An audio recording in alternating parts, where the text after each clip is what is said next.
कैसा है ये परफ्यूम, बात करते हैं इस इंट्रो के बाद।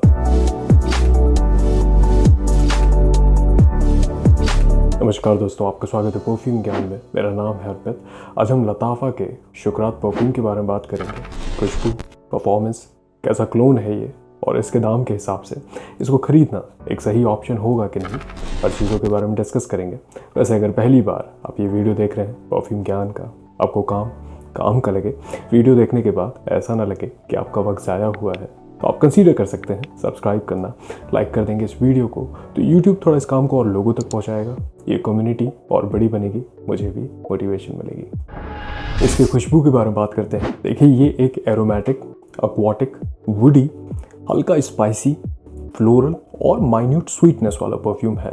वैसे अगर आप इसके नोट्स को देखेंगे ऑनलाइन तो हो सकता है कि थोड़ा कंफ्यूज हो जाए, या फिर ऐसा भी लग सकता है कि ये शायद एक सिट्रसी, फूजियर, स्पाइसी परफ्यूम है, लेकिन ऐसा नहीं है। देखिए, अमूमन ऐसा होता है जब कोई क्लोन कंपनी क्लोन बनाती है तो उनका पूरा फोकस ये होता है कि वो ओरिजिनल परफ्यूम के कितना करीब कुछ बना पाए। अब जैसे इस परफ्यूम में एक्वाटिक खुशबू है, एक मरीन खुशबू है, लेकिन अगर आप नोट ब्रेकडाउन को देखेंगे तो ऐसा कुछ मेंशन नहीं है।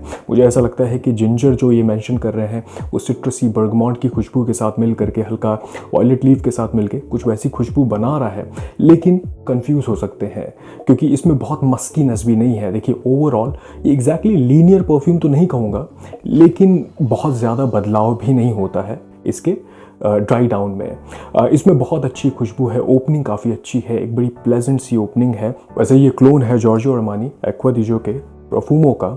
अभी थोड़ी देर में बात करेंगे कि कैसा क्लोन है, पहले इसकी खुशबू को समझ लेते हैं। देखिए, इसमें सिट्रसी रिफ्रेशिंग खुशबू है, लेकिन संतरे वाली खुशबू नहीं है, एक एक्वाटिक मरीन खुशबू है। जैसा एक्वा दी जो के डीएनए में होता है मरीन वाली खुशबू, लेकिन थोड़ा एक्वाटिक वाटरी खुशबू है। बहुत अच्छे से इसमें स्पाइसी नोट का इस्तेमाल है, ओवरली स्पाइसी नहीं है, बहुत ज़्यादा स्वीट भी नहीं है, लेकिन एक वुडी एलिमेंट के साथ है, हल्का स्मोकीनेस है, बहुत माइन्यूट स्मोकीनेस है। इसमें मैस्कुलिन, अर्थी और हल्का मस्की खुशबू मिलती है। ऐसा लगता है पचूली का इस्तेमाल है, जिसे हम सुगंधरा कहते हैं। वैसे लताफ़ा मेंशन तो नहीं करते पचूली, लेकिन मुझे लगता है कि कुछ डिफरेंट एसेंशियल ऑयल को मिला करके वैसी खुशबू बन रही है। क्योंकि देखिए, जो एक्वा दी जो परफ्यूमो है वो पचूली बेस्ड परफ्यूम है, उसमें जो मिस्टीरियस खुशबू है वो प्रोमिनेंट पचूली का इस्तेमाल है, उसकी वजह से है। थोड़ा एक्वाटिक नोट, मरीन नोट का इस्तेमाल की वजह से है। ये पता चलता है कि सेम डीएनए को कॉपी करने की भरपूर कोशिश की गई है, लेकिन कुछ सटल डिफरेंसेस हैं। वैसे मैं ओवरऑल कहूँगा कि एक महंगी, मिस्टीरियस और अच्छे से ब्लेंड की गई खुशबू है। कुछ भी इसमें सस्ता नहीं लगता है, प्लीजिंग है खुशबू, ज़्यादातर लोगों को पसंद आने वाली खुशबू है। अगर बात करें कि ये कैसा क्लोन है परफ्यूमो का, तो आपको साइड बाय साइड स्प्रे करना पड़ेगा फ़र्क को समझने के लिए, क्योंकि हवा में ये काफ़ी सिमिलर है। वैसे मैंने इसका पूरा रिव्यू बनाया है, तो आप देख सकते हैं। और ये भी कहना चाहता हूँ कि सुनने में आ रहा है कि डिसकंटिन्यू हो गया है। मैं कहूँगा नहीं, मैंने इनके ऑफिशियल पेज पे FAQ सेक्शन में देखा है, कंपनी ने जवाब दिया है कि ये सिर्फ अभी आउट ऑफ स्टॉक हुआ है। उन्होंने ये नहीं कहा है कि डिसकंटिन्यू। तो इसको बहुत महंगे दाम पे, या फिर अगर थोड़ा रुक सकते हैं तो इंतज़ार कर लें, स्टॉक में आएगा तो आपको जो इसका रेगुलर प्राइस है उस पर खरीद सकते हैं। अब अगर खुशबू में फ़र्क की बात करें तो मैं कहूँगा कि इसका कॉन्सेंट्रेशन स्ट्रॉन्ग है, शार्प है और रिफाइंड है। देखिए, मैं ये नहीं कह रहा हूँ कि इसको अच्छे से ब्लेंड नहीं किया गया है, बस बात ये है कि इसमें जिस तरीके से इंसेंस के नोट का इस्तेमाल है, अगर आप पूरा रिव्यू देखेंगे तो आप समझ पाएंगे कि क्यों ये स्पेशल है, क्यों ये इतना पॉपुलर परफ्यूम है। क्योंकि जिस तरीके से इसमें मरीन नोट, एक्वाटिक नोट को इंसेंस, डार्क नोट के साथ ब्लेंड किया गया है, वो बहुत खूबसूरत है। और ये भी कहना चाहता हूँ कि जब इसको मैं पहले इस्तेमाल करता तो शायद मेरी इतनी अच्छी समझ नहीं थी। मुझे ऐसा लगता है कि इसमें बहुत वेस्टर्न इस्तेमाल है इंसेंस का।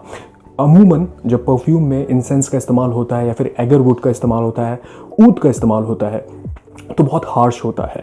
एक ऊद की बहुत प्रोमिनेंट खुशबू होती है, लेकिन इसमें ऐसा नहीं है। इसमें ऐसा लगता है कि इंसेंस को इन्फ्यूज़ किया गया है। कभी आप कुछ खानों को, जैसे बारबेक्यू, चारकोल जो खुशबू होती है, वो ऐसा लगता है कि एक्वाटिक मरीन नोट के साथ इन्फ्यूज़ किया गया है।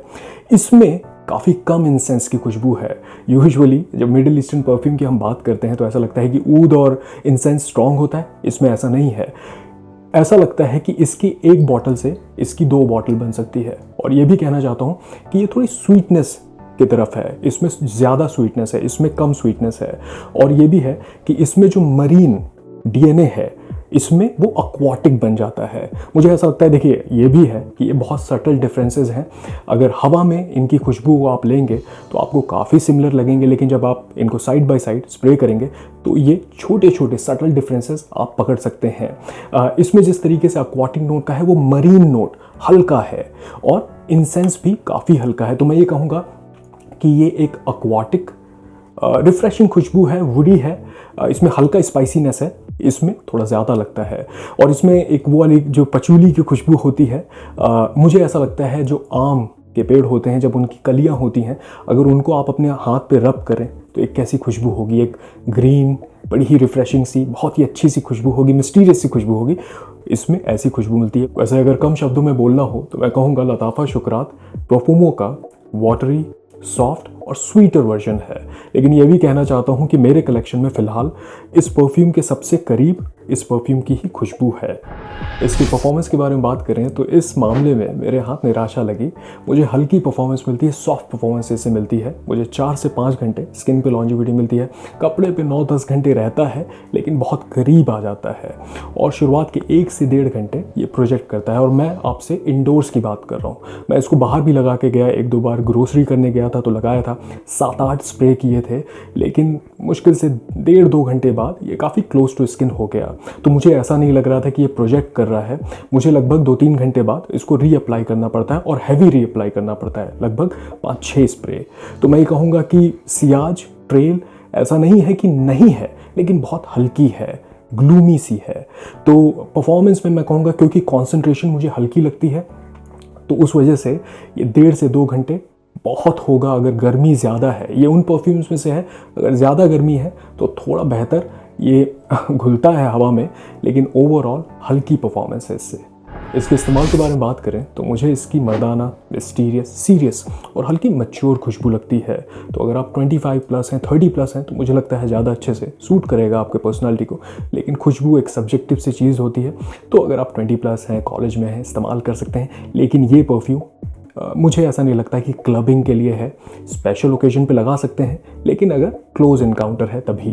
डेट पे भी मैं पर्सनली इसको सजेस्ट नहीं करूँगा। ये देखिए कि डेली इस्तेमाल वाला अच्छी खुशबू है, दफ्तर के लिए अच्छा एक खुशबू बन सकता है।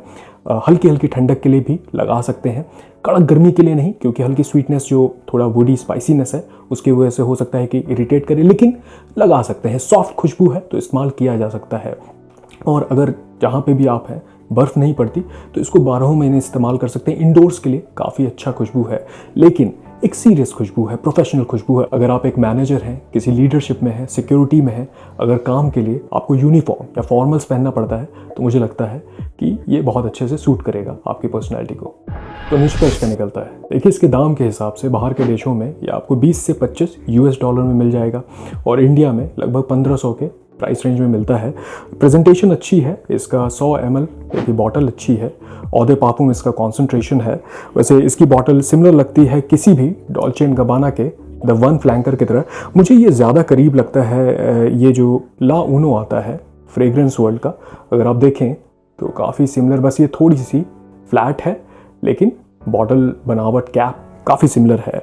अब बात करें, देखिए इसकी खुशबू के हिसाब से मुझे लगता है इस दाम में एक अच्छे से ब्लेंड किया हुआ परफ्यूम है, कुछ भी सस्ता नहीं लगता है। एरोमा केमिकल का इस्तेमाल है अच्छे से मिला करके, कुछ भी हार्श नहीं है, ओपनिंग भी हार्श नहीं है, तो उस हिसाब से बजट में एक अच्छा ऑप्शन बन सकता है। वैसे इसके लिए मैं 2 बातें कहना चाहूँगा। देखिए अगर आप कलेक्टर हैं, प्रोफुमो आपको बहुत पसंद है, एक बैकअप बॉटल को चाहते हैं, कुछ ज़्यादा इस्तेमाल करने के लिए, लेयर करने के लिए कुछ चाहते हैं, और ये भी है बजट है, तो इसको आप खरीद सकते हैं क्योंकि अच्छे से ब्लेंड किया परफ्यूम है।